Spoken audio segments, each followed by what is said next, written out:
Voltando aqui com o programa Os Donos da Bola na TV Guanandi, a 1000 pelo Brasil. E quando a gente fala pelo Brasil, é porque realmente gente do Brasil todo passa por nós aqui, ou aqui através do estúdio, ou através de uma ligação de vídeo, como é o caso dessa fera agora. Olha, ele se destaca como comunicador na abertura dos clubes cariocas, na cobertura, na verdade. Narrador da Transamérica do Rio de Janeiro, por lá também já atuou como repórter, mas seu talento nato para a locução esportiva lhe levou a trabalhar em várias multiplataformas de comunicação. Uma trajetória que completou 9 anos ontem. E para falar um pouco mais sobre a sua carreira e analisar a situação atual dos times da Cidade Maravilhosa, o programa Os Donos da Bola agora fala mais uma vez com o super narrador Breno Moncef, direto do Rio de Janeiro. Breno! Seja bem-vindo aos Donos... Tudo bem, meu irmão? Seja bem-vindo aqui ao programa Os Donos da Bola mais uma vez. Desde já quero te dar os parabéns apesar de jovem, um menino, mas já tem 9 anos de uma carreira de sucesso.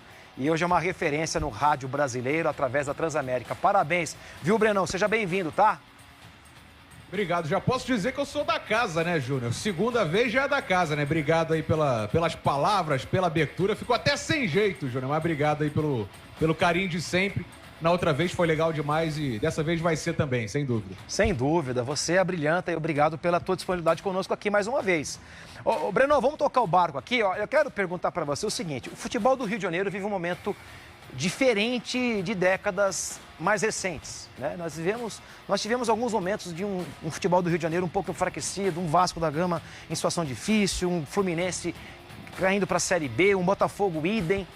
Hoje é diferente. Hoje nós temos uma Copa do Brasil com 2 representantes numa semifinal do futebol do Rio de Janeiro. Nós temos uma Libertadores da América, onde o grande favorito, na minha opinião, é a equipe do Botafogo. Nós temos um Campeonato Brasileiro, onde o Botafogo, para mim, também é o grande favorito à conquista do título. Hoje, o futebol do Rio de Janeiro é o grande centro do futebol brasileiro. Breno, mais uma vez, seja bem-vindo. Cara, a gente tá vendo um momento muito diferente, né? Não só por Flamengo, que conseguiu, na última década, um pouquinho mais, equalizar as dívidas e ter um novo patamar de investimento. O Botafogo com a SAF, né? Entrou num patamar, assim, muito grande, rivalizando com o Flamengo em várias contratações, ultrapassando o Flamengo, que era o grande padrão de contratação nos últimos anos.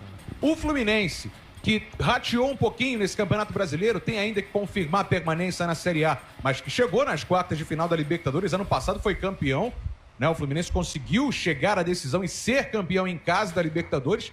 E o Vasco, né, cara, que mesmo com a SAF problemática, não sei até que ponto vocês estão acompanhando aí a questão da SAF do Vasco, mas foi praticamente 1 ano e meio de investimentos, mas aí essa SAF com muitos problemas lá fora, a empresa investidora, né, a 777, a 777. Então a empresa saiu, foi para a justiça. Hoje, mesmo sendo SAF, quem toca o futebol do Vasco é o clube associativo, então o patamar de investimentos, né, a grana, a bufunfa, caiu muito. Mas mesmo assim o time chegou numa semifinal de Copa do Brasil, muito com a força da torcida jogando junto. De fato, mesmo que não financeiramente ainda, os 4 grandes não estejam bem, Flamengo e Botafogo sim estão. O Fluminense passa algumas dificuldades e o Vasco, sem dúvida, também por essa questão que eu falei. Mas no futebol, deram a volta por cima, eu acho. Se a gente comparar com, sei lá, 6, 7 anos atrás, isso era impensável, né? Pensar que os 4 grandes chegariam longe, por exemplo, em 2 Copas. O Flamengo no G4, beleza, não briga tanto assim pelo título. O Botafogo líder absoluto. Mas aqui pro Rio, a gente vê internamente e vê também vocês de fora do estado, né? Olhando para o futebol do Rio de Janeiro com um outro olhar, um olhar diferente. Porque, de fato, o futebol hoje do Rio, e pra gente é bom, né? Pra gente daqui é bom. O futebol do Rio realmente vivendo um momento muito bom, diferente do que até pouco tempo atrás. Você falou de décadas, mas pode botar esse recorte aí, 5, 6, 7 anos atrás. Maravilha.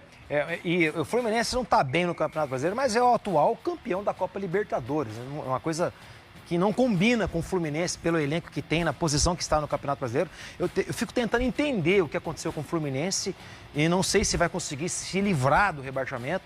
Acredito que o trabalho agora, e pelo elenco que tem sido feito, e o trabalho do Mano Menezes, ele tem condição de sair, de tirar o time dessa situação, mas o futebol do Rio. E o Vasco não é uma SAF, é uma safadeza que está acontecendo lá, né? Pelo amor de Deus. Agora, quero perguntar para você, meu querido. Você acha que o Botafogo agora vai em relação ao Campeonato Brasileiro, porque eles vivem um momento que todo torcedor gostaria de viver, com a possibilidade de conquistar o maior torneio brasileiro e com a possibilidade real de conquistar o maior torneio sul-americano, que é a Copa Libertadores. Será que vai ter time para conquistar as duas competições ou, na sua opinião, você acha que conquista um só? Cara, time tem. E eu acho que assim, você falou muito bem, eu concordo com você, o Botafogo é o grande favorito. E diferente do ano passado, é porque o ano passado ficou realmente um ranço muito forte, né? O sentimento ficou muito ruim. Depois da perda do título, com uma vantagem tão grande que o Botafogo conseguiu construir naquela primeira metade ali do campeonato. Mas, se a gente parar para pensar, essa SAF do Botafogo ela é muito recente também.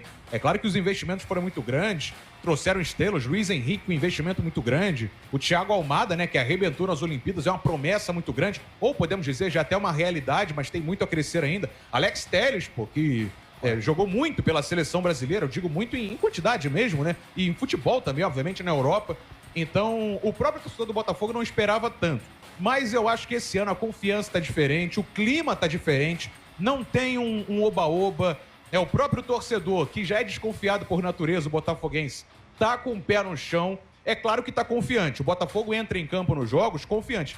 E aí, Luiz Henrique e também o Igor Jesus foram inventar de fazerem gols com a seleção. Aí o torcedor ficou louco na semana passada, ô Júnior. Demais, né? Tá doido, rapaz. Você sabe que até gerou um burburinho gigantesco. Até o próprio presidente Lula veio a público dizer: eu acho que tem que convocar mais jogador que atue no futebol brasileiro. Eu sou muito a favor dessa mistura bacana. Eu até comentei agora há pouco aqui no programa Os Donos da Bola. Nós ganhamos em 94 em uma seleção que era bem mais democrática do que agora. Tínhamos jogadores valorosos do futebol europeu, claro, Romário, Edmundo, arrebentando no La Corunha, mas tínhamos também jogadores que eram realidade nos clubes brasileiros. Eu acho que vale a pena tentar mais uma vez. Agora, perguntar para você, 9 anos de carreira, como locutor, como repórter de campo, qual foi o momento mais marcante que você viveu na comunicação nesses 9 anos, Breno? Cara, foram momentos muito legais, assim. Até agradeço, né? O Lucas, na produção, perguntou pra mim e fico até feliz com esse reconhecimento mesmo, né? São 9 anos. Eu sou jovem, mas comecei muito novo, rádio, TV. E, cara, eu sempre lembro, quando me perguntam isso, da final da Libertadores, que foi no Maracanã, entre Palmeiras e Santos. Não foram times do Rio.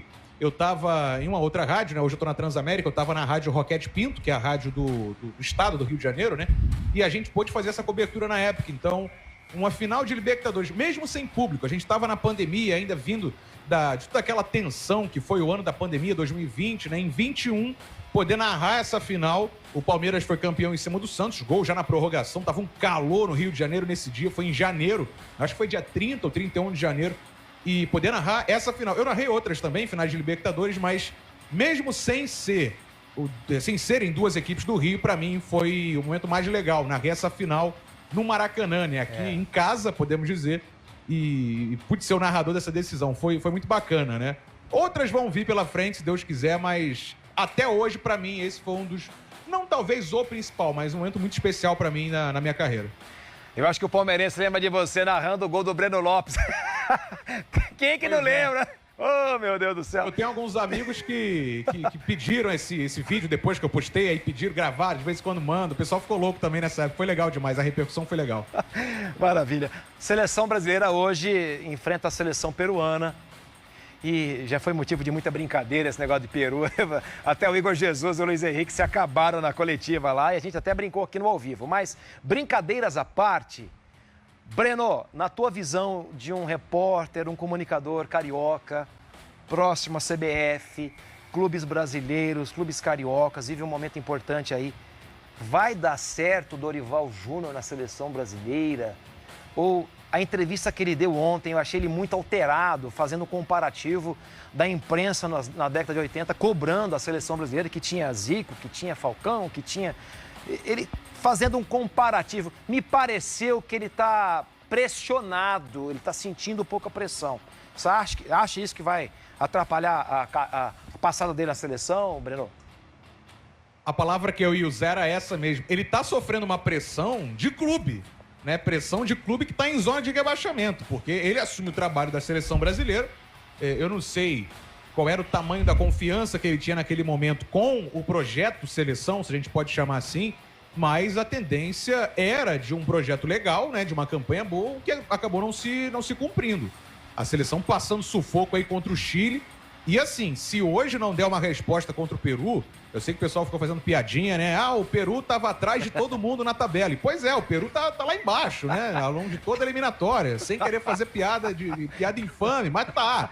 Né? O Peru é muito fraco, uma seleção que ficou enfraquecida ao longo dos últimos anos. Disputou a Copa do Mundo em 2018, mas de lá pra cá nada. Então, o Brasil tem obrigação, pô. Não é nem pra gente estar discutindo isso, Júnior. Quinta-feira foi um absurdo. Eu tava nos programas semana passada, a gente com uma expectativa alta pro jogo contra o Chile, vencer daquele jeito. Foi o que eu falei, só foi legal porque pra gente aqui do Rio foram 2 jogadores do Botafogo, isso virou pauta e rendeu muito debate. Mas, cara, foi um absurdo, né? E hoje eu espero que o Dorival tenha dado uma chacoalhada nessa galera, que essa pressão que ele tá sentindo, os jogadores também estejam sentindo, e deem uma resposta. O jogo é aqui no Brasil, né? Pelo amor de Deus. É aí pertinho, né? Mais ou menos. Que pertinho. Breno, estamos terminando aqui rapidinho. Eu quero saber, Vasco e Atlético, quem passa? Copa do Brasil. Vasco, vai estar lotado São Januário, vai ser legal sábado. Eu acho que o Vasco passa. Com a força do torcedor vascaíno. Corinthians e Flamengo, quem passa? Eu vou puxar pra sardinha. Vai ser Flamengo e Vasco essa final da Copa do Brasil, Júnior. Aí é sacanagem, não? Um repórter, o comunicador carioca, é claro que é a final carioca. Breno, obrigado pela tua participação, que Deus te abençoe sempre. Você é um cara talentoso, de uma humildade incrível, de uma hora tão importante para nós aqui. Obrigado pela sua disponibilidade, viu? Que Deus te abençoe.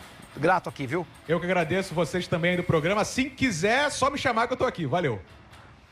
Bom, antes que você desliga aí, qual é o nome que você quer para técnico da seleção? O Lucas quer saber. Se não for o Dorival. Pra técnico? Pelo amor de Deus. Se não for o Dorival. Abel Ferreira. Abel Ferreira. Quer acabar com os paulistas mesmo. Valeu, um abraço, Breno.